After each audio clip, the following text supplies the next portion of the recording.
Okay, here we go. Parashat Pinchas. So really the story starts at the end of last week's Parashat, Parashat Balak, where we see that unfortunately 24,000 Jews died because they fell into Bilam's trap and they went with the Moabite woman. See Zimri, the head of Shevet Shimon, go with Cosbi, a Midianite princess, and in public, and he kills them.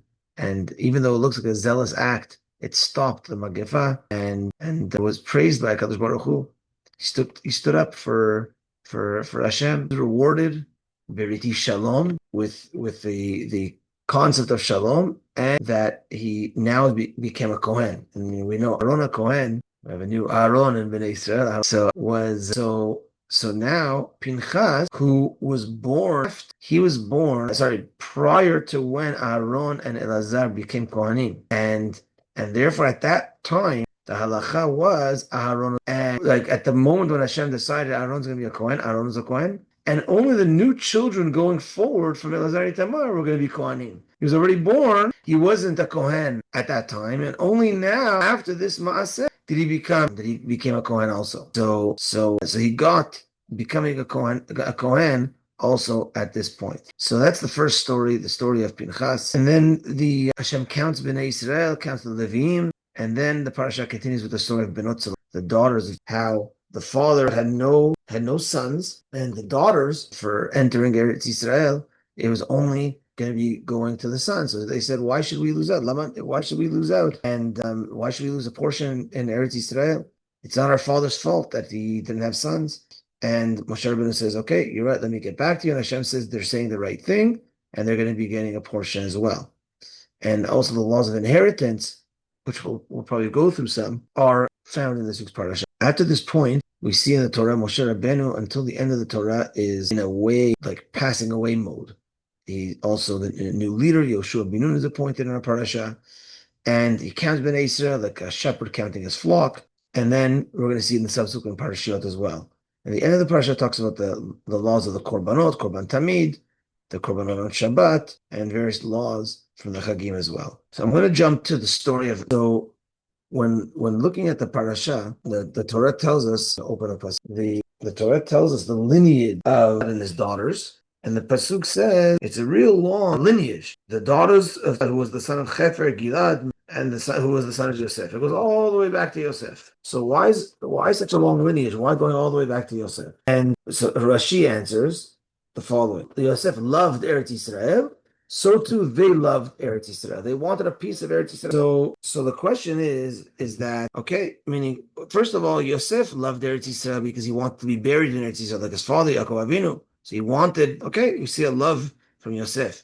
Where do we see the love from the daughters of Israel? Okay, they wanted a piece of land in Eretz Israel. Maybe because they wanted real estate, they wanted money, not because of Eretz Israel. Where do we see that it was because of the love of Eretz Israel? So one of the great Hasidic rabbis, the Imre from the Ger Rebbe dynasty, says like this: so many say Tzlachad was the person, the Nekoshesh Etzim, the person that gathered the wood and violated Shabbat, and he did it on purpose in order to show Bnei Israel how strict it is to violate Shabbat. And he got killed. But another opinion is that it was part of the group who tried leaving the Ananei Kavod and forced their way to Eretz Yisrael after the story of the Meraglim, where they were now going to be there for 40 more years. They said, "What? We can't take this," and they left. And they got killed. So some say that it was part of that group, and that means it was someone that loved Eretz Yisrael. He wanted to go to Eretz Yisrael. He couldn't wait anymore. Now, what happens here is that Tzlachad dies, and then there's the Gezer of the 40 years,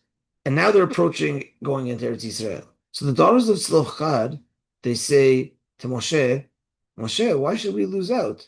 Our father, he got killed. He wanted to go to Eretz Yisrael, and we should get a piece of land also. But the father got killed when? Almost 40 years ago. Now they're coming, when they're about to enter, they want the inheritance. So we see from over here the following, that they never brought up their father's inheritance with regards to other things he had. Maybe he had cattle, maybe he had money, cash, maybe he had other things, items. They didn't care about that. The daughters of the moment he died, they should have said, okay, we have no sons. How do we do this? No.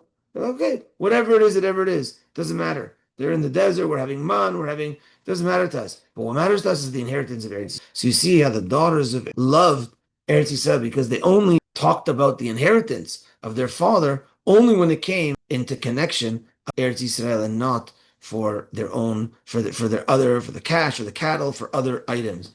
And therefore, there's a strong connection here. The daughters that they loved and they showed their love for Eretz Yisrael, like Yosef Hatzalah. Now, a few points just regarding because I don't know if everyone knows the laws of inheritance. So, in general, just a few moments on that.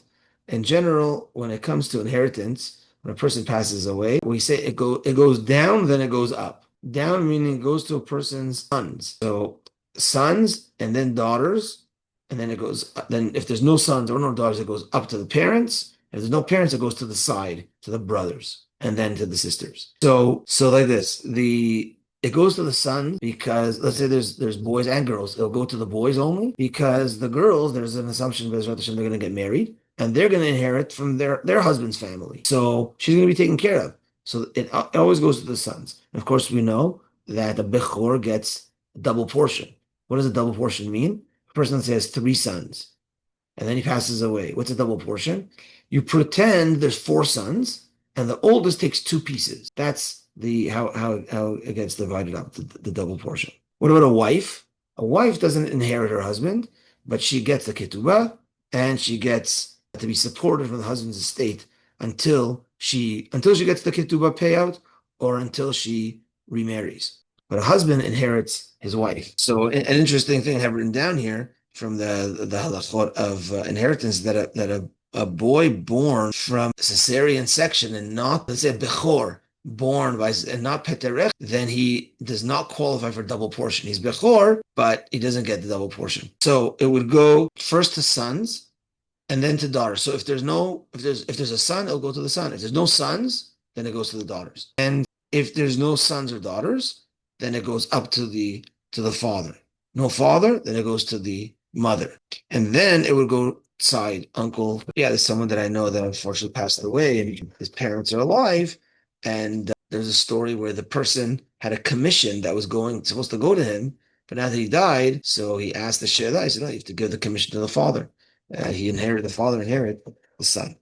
Now, the things like this, anybody could do whatever they want with their money, meaning a week before a person passes away, you can give all his money to his friend. So how does that work with inheritance? Now that he dies, the kids could say, hey, friend, give us the money back. No, it doesn't work like that. So a person can give money to his friend, and even at the time of his death, he could write, before he dies in a will, I want to give to my friend. I don't want to necessarily give to the kids. But the Torah is telling us two things. One is the way things are supposed to be is think about your children. Think about your next generation and inherit to them. And when a person doesn't make a will or stipulate what he wants to do, then this is the automatic process. Those are the sons, the daughters, etc. Person gives away his money before he dies. Okay, let's see, he can do whatever he wants with his money.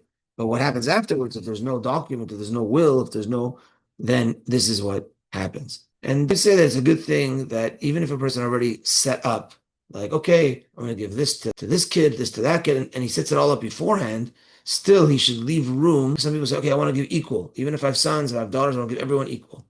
Okay, you could do whatever you want with your money when you're alive, so therefore you could do that.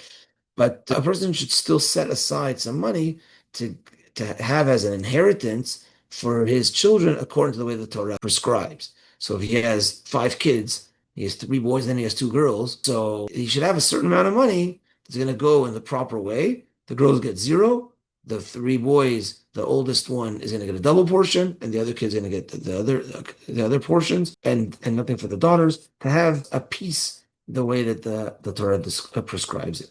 Okay, next piece. Points Yoshua bin Nun, and the pasuk says, you shall give from your shine, your hod, to Yoshua, in order for Bnei Israel to listen. You shall give from your shine, and not your entire shine, and not everything of you, Moshe.